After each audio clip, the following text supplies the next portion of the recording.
જય શ્રી કૃષ્ણ સર્વે વૈષ્ણવોને। તો જેમ આપણે પેલા એક રંગી લહેરિયા જોઈ ગયા એવી રીતે આ રાજાશાહી લહેરિયા છે બધા। અને રાજાશાહી લહેરિયામાં પણ દરેક બેઝ કલર આપણે એવા 7 કલર આખા કરાવડાવી દીધા છે અને એકદમ પ્યોર મલમલની અંદર આ તમે જોઈ શકો છો કે જે પ્યોર મલમલની ડિમાન્ડ રહેતી હતી એની જ અંદર આપણે આ કરાવડાવી દીધું છે। તો એક આપણે તમને હાથ મૂકીને પણ બતાવી દઉં આવી રીતે। તો આ pure malmal and die effect વાળું લહેરિયું। તો આની અંદર આપણે આ કલર બધા જોઈ જઈએ। દરેક બેઝ કલર છે।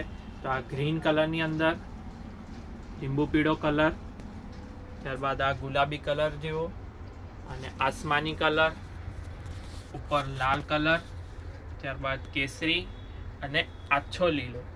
તો જે કોઈ પણ વૈષ્ણવને આ ઓર્ડર કરીને પધરાવવું હોય પધરાઈ શકે છે। આપ સર્વેનો ખૂબ ખૂબ આભાર, ખૂબ ખૂબ ધન્યવાદ। જય શ્રી કૃષ્ણ।